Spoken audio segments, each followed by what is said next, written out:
നിന്റെ വിശുദ്ധ വേദ പ്രമാണത്തിൽ അടങ്ങിയിരിക്കുന്ന അത്ഭുതമേറിയ കാര്യങ്ങളെ കാണുവാൻ ഞാൻ ഹൃദയകണ്ണുകളെ പ്രകാശിപ്പിക്കണം. 91 സങ്കീർത്തനം. അത്യുന്നതന്റെ മറവിൽ ഇരിക്കുന്നവനും ദൈവത്തിന്റെ നിഴലിൽ മഹത്വപ്പെടുത്തുന്നതുമായ മനുഷ്യ, നീ കർത്താവിനോട് എൻ്റെ ശരണവും എൻ്റെ സംഗീത സ്ഥലവും ഞാൻ ആശ്രയിക്കുന്ന ദൈവവും നീ ആകുന്നെന്ന് പറയുക. ഇതെന്നാൽ താൻ വിരുദ്ധത്തിൻ്റെ കെണിയിൽ നിന്നും വ്യർത്ഥ സംസാരത്തിൽ നിന്നും നിന്നെ രക്ഷിക്കും. തൻ്റെ തൂവലുകൾ കൊണ്ട് നിന്നെ രക്ഷിക്കും. തൻ്റെ ചിറകുകളുടെ കീഴിൽ നീ മറയ്ക്കപ്പെടും. തൻ്റെ സത്യം നിന്റെ ചുറ്റിലും ആയുധമായിരിക്കും. നീ രാത്രിയിലെ ഭയത്തെയും പകൽ പറക്കുന്ന അസ്ത്രത്തെയും ഇരുടി സഞ്ചരിക്കുന്ന വചനത്തെയും ഉച്ചയിലൂതുന്ന കാറ്റിനെയും ഭയപ്പെടേണ്ട.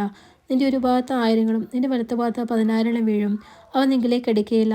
എന്നാലോ നീ സ്വന്തം കണ്ണുകൾ കൊണ്ട് നോക്കി ദുഷ്ടന്മാർക്ക് പ്രതിഫലം കാണും. എന്തെന്നാൽ ഉയരങ്ങളിൽ വാസ്തലമാക്കിയ എൻ്റെ ശരണമായ കർത്താവ് നീയാകുന്നു. ദോഷം നിന്നോട് അടുക്കുകയില്ല, ശിക്ഷ നിന്റെ കൂടാരത്തെ സമീപിക്കുകയില്ല. നിന്റെ സകല വഴികളിലും നിന്നെ കാക്കേണ്ടതിന് അവൻ നിന്നെക്കുറിച്ച് തൻ്റെ മാലാഖമാരോട് കൽപ്പിക്കും.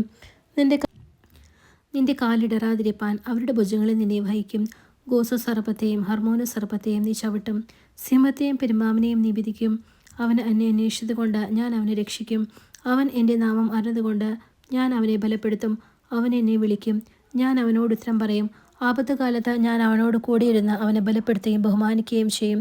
ദീർഘായുസ് കൊണ്ട് ഞാൻ അവനെ തൃപ്തിപ്പെടുത്തും. എൻ്റെ രക്ഷ ഞാൻ അവനെ കാണിക്കുകയും ചെയ്യും.